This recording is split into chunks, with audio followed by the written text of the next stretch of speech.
मैं खिड़की खोल देता हूँ।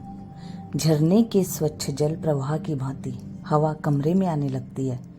धीरे धीरे छनते हुए नीले धुंधलके में मैं अपने उस चित्र के खाकों को बड़े ध्यान से देखने लगता हूँ जिसे मैंने शुरू कर रखा है। ये खाके बहुत से हैं क्योंकि मैं कितनी ही बार इसको नए सिरे से शुरू कर चुका हूँ, परंतु पूर्ण चित्र के बारे में अंतिम निर्णय कर पाने का वक्त अभी तक नहीं आया। मुझे अभी तक वह प्रमुख चिरवांछित तत्व नहीं मिला जो पलक मारते उत्तरोत्तर बढ़ती हुई स्पष्टता और अकथनीय सूक्ष्मता के साथ अनिवार्य रूप से आत्मा की गहराइयों में वैसे ही उतर जाता है जैसे ग्रीष्म ऋतु का यह प्रभात। पौ फटने से पहले की निशब्दता में मैं चहलकदमी करता और अपने चित्र के बारे में सोचता रहता हूँ। हर बार ऐसा ही होता है और हर बार मुझे इस बात का यकीन हो जाता है कि मेरा चित्र अभी तक मेरी कल्पना में ही बसा हुआ है। मुझे यह पसंद नहीं कि काम पूरा होने से पहले ही उसकी चर्चा की जाए, अपने घनिष्ठ मित्रों से उसका जिक्र किया जाए। इसलिए नहीं कि अपने काम के बारे में मेरा दिल डरता है, बल्कि इसलिए कि जो बच्चा भी पालने में ही है उसके बारे में यह कहना कठिन होता है कि वह बड़ा होकर कैसा निकलेगा। इसी भांति उस रचना के बारे में भी निर्णय करना बड़ा कठिन है जो अभी तक अधूरी है। परंतु इस बार मैंने अपना नियम बदल लिया है। मैं खुल्लम खुल्ला उस चित्र के बारे में जो अभी तक बना नहीं अपने दिल की बात कह डालना चाहता हूँ। यह सनक नहीं है, मैं इसके अतिरिक्त कुछ कर भी नहीं सकता क्योंकि मैं महसूस करता हूँ कि यह काम मुझ अकेले के बस का नहीं है। मुझे लगता है कि यह कहानी जो मेरे अंतर्मन को मथ रही है, जो मुझे तुलिका उठाने को मजबूर कर रही है, इतनी विशाल और इतनी विलक्षण है कि मैं अकेला इसे संभाल नहीं सकता। मैं डरता हूँ कि यह जाम कहीं छलक न जाए। मैं चाहता हूँ कि लोग मेरी सहायता करें, अपने परामर्श दें। मैं चाहता हूँ कि बेशक अपनी कल्पना में ही वे फलक के पास मेरे साथ खड़े रहें, कि वे भी मेरी भांति मानसिक हलचल अनुभव करें।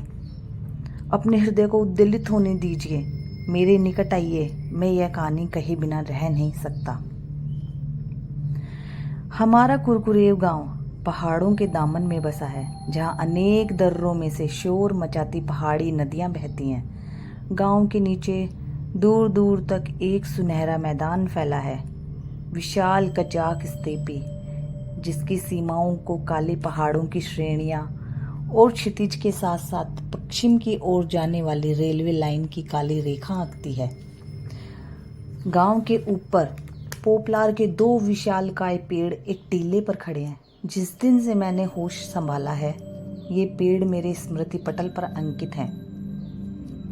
किसी भी दिशा से हमारे गांव की ओर आने पर ये दोनों विशालकाय पेड़ प्रकाश स्तंभों की भांति नजर आते हैं। या तो इस कारण कि बचपन के दिनों में मन पर अंकित होने वाले प्रभाव मनुष्य को विशेष रूप से प्रिय होते हैं, या फिर शायद इसलिए कि मैं चित्रकार हूँ। मेरे लिए इसकी व्याख्या करना कठिन है। हर बार रेलगाड़ी से उतरने के बाद स्टेपी को लांग कर गांव की ओर जाते हुए मेरी आंखें बरबस अपने इन प्यारे पेड़ों को खोजने लगती हैं। वे चाहे कितने ही ऊंचे क्यों न हो, फिर भी शायद इतनी दूरी से उन्हें फौरन देख पाना संभव नहीं है, मगर मैं सदा उनकी उपस्थिति को महसूस कर लेता हूँ। मुझे वे सदा नजर आ जाते हैं। कितनी ही बार बहुत दूर के इलाकों से कुरकुरेव को लौटते हुए मैं बड़ी आतुरता से यह सोचता हूँ कि क्या मैं शीघ्र ही उन जुड़वा पोपलार वृक्षों को देख पाऊंगा। काश मैं जल्दी से जल्दी गांव में पहुंच जाऊं। काश मैं जल्दी से जल्दी उस टीले पर जा पहुंचूं और पेड़ों के तनों के पास खड़े रहकर पोपलार वृक्षों के पत्तों के अनंत संगीत को सुन पाऊं। गांव में तरह तरह के अनेकों पेड़ हैं, परंतु इन पोपलार वृक्षों की अपनी विशेषता है, इनकी अपनी विशेष भाषा है और शायद इनकी विशिष्ट संगीतमयी आत्मा भी है। रात हो या दिन, जब भी यहाँ आओ, निरंतर हिलते हुए शिखरों, झूलती हुई टहनियों और पत्तों वाले ये पोपलार के पेड़ भिन्न भिन्न स्वरों में गुंजार करते रहते हैं। इनका संगीत कभी थमता नहीं। बाद में बहुत से साल बीत जाने पर मैं इन पोपलार वृक्षों का रहस्य समझ पाया। ऊंचे टीले पर खड़े और चारों ओर की हवाओं से प्रभावित होने वाले इन पोपलार वृक्षों को हवा के हल्के हल्के झोंके भी उद्वेलित करते रहते हैं। इनका पत्ता पत्ता कांप उठता है। इस सीधी सीधी हकीकत के जाहिर हो जाने से मैं निराश नहीं हुआ हूँ। हृदय पर अंकित बचपन की वह अनुभूति आज तक ज्यों की त्यों बनी हुई है। ये दोनों पोपलार वृक्ष मेरे लिए आज भी विलक्षण हैं, मानो वे सब प्राण और सजीव हों। वहाँ उनके निकट मेरा बचपन मानो हरे रंग के कांच के अद्भुत टुकड़े की भांति पड़ा रह गया है। गर्मी की छुट्टियां शुरू होने से पहले पढ़ाई के आखिरी दिन हम लड़के यहाँ पक्षियों के घोंसले तोड़ने आ जाते थे। शोरगुल मचाते, सीटियाँ बजाते, हर बार जब हम टीले पर भागते हुए चढ़ते तो विशालकाय झूलते हुए पोपलार अपने शीतल छाएं और प्यार भरी ससराहट के साथ हमारा स्वागत करते, और हम मनचले लड़के नंगे पांव एक दूसरे का सहारा लेते हुए टहनियों और डालों को पकड़ पकड़ कर हाथों और पैरों के बल चढ़ जाते। पक्षियों के राज्य में हलचल मच जाती। ची ची करते हुए पक्षियों के झुंड हमारे ऊपर से उड़ जाते, लेकिन हम इन सब की ओर कोई ध्यान नहीं देते। उल्टे हम ऊपर ही ऊपर चढ़ते जाते, यह होड़ करते कि कौन अधिक साहसी, कौन अधिक फुर्तीला है। और सहसा उस गगनचुंबी शिखर से, पक्षियों की उड़ान की ऊंचाई से हमारी आंखों के सामने मानो जादू की छड़ी से प्रसार और प्रकाश का अद्भुत संसार खुल जाता। पृथ्वी की महिमा के सामने हम मंत्र मुग्ध से रह जाते। अपनी अपनी टहनियों शाखाओं पर बैठे हम दम साध लेते, पक्षियों और उनके घोंसलों को भूल जाते। यहाँ से हमें सामूहिक फार्म का अस्तबल, जिसे हम संसार की सबसे बड़ी इमारत समझते थे, साधारण सी कोठरी जैसा नजर आता।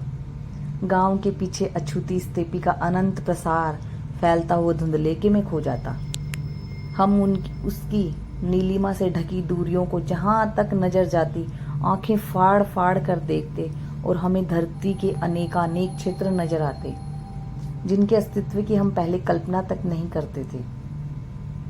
ऐसी नदियां नजर आती जिनके बारे में हम पहले कुछ भी नहीं जानते थे। क्षितिज पर चांदी के बारीक धागों की भांति नदियां झिलमिलाती। पोपलार के वृक्षों पर बैठे हम सोचा करते, क्या यह दुनिया का छोर है या इसके आगे भी ऐसा ही आकाश है। दोस्तों, आजकल ऐसा लगता है हमें सबसे मिलने के लिए टाइम है, सबसे बात करने के लिए टाइम है, बस खुद से बात करने की सारी लाइनें व्यस्त हैं। खुद से बात करेंगे कब करेंगे? तो दोस्तों, खुद से मिलिए, खुद से मिलिए, खुद को जानिए।